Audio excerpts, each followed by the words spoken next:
Let's talk about a feeling that, well, a lot of us know. That cringy, uncomfortable feeling of being the center of attention. But what if hating the spotlight isn't the weakness you've always thought it was? What if it's actually a sign of strength?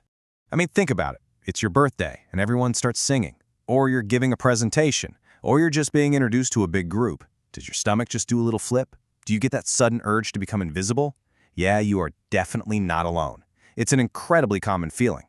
And usually we just chalk it up to being shy or having social anxiety. But the source material we're looking at today offers this really fascinating idea. What if that urge to run from the spotlight doesn't come from a place of fear, but from a place of being incredibly secure with yourself?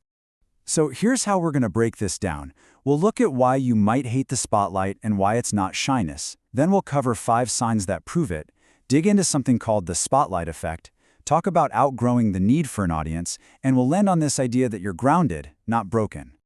Okay, first up, hating the spotlight. Let's really get into this feeling and uncover its surprisingly empowering root cause. And now for the big twist. It's not about being shy. We have to completely reframe this. What if dodging the spotlight isn't a sign that you lack confidence, but actually proof that you have so much of it, you just don't need anyone else to validate you? And that's really the heart of it.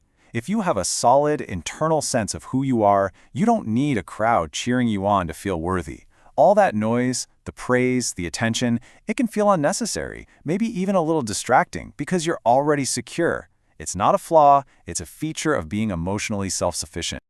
So, how do you know if this is you?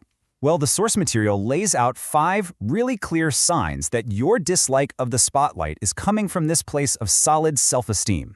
Let's walk through them. First, you just don't need praise. Your self-worth isn't up for debate.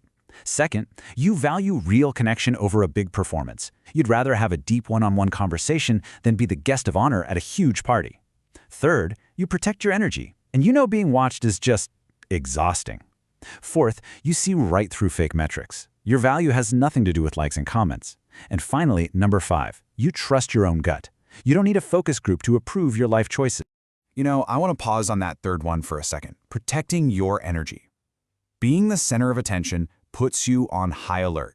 You're suddenly managing everyone's expectations and reactions. It is a massive energy drain. So avoiding that, that's not weakness, that's just smart self-preservation. And this leads us perfectly into the psychology of why it feels so draining. It's something called the spotlight effect. Understanding this is, well, it's the key to everything. Right, so what is actually going on up there when we feel like every single eye in the room is on us? Why does tripping on the curb feel like you just fell on live television in front of millions? It turns out it's a very common, very human mental shortcut. It's called the spotlight effect. It's this deep-seated feeling that a giant, invisible spotlight is following you around, highlighting every single thing you do. But here's the reality check. Most people are so busy worrying about their own spotlight, they barely even notice yours. And this feeling gets super intense in certain situations, right? At parties, on your birthday, right after you post something online. It's anytime you feel what the source calls being pinned to the room, just trapped by the feeling that you're being watched. So what happens when you finally realize that audience is mostly just in your head? Well, you start to outgrow it. You begin this amazing shift toward true emotional independence. And just look at the difference here. On one side, you're trapped. You're constantly performing for this imaginary audience. Your mood goes up and down based on who's paying attention. But on the other side, you're free. You trust your own choices. Your mood is stable because it comes from inside you. You're not chasing approval because you're already grounded. And that brings us to the final and I think most powerful takeaway from all of this. You are grounded, not broken. It's time to completely change how you see your preference for the quiet of the wings over the glare of the stage. I mean, really let this sink in. Wanting to stay off stage isn't some kind of failure.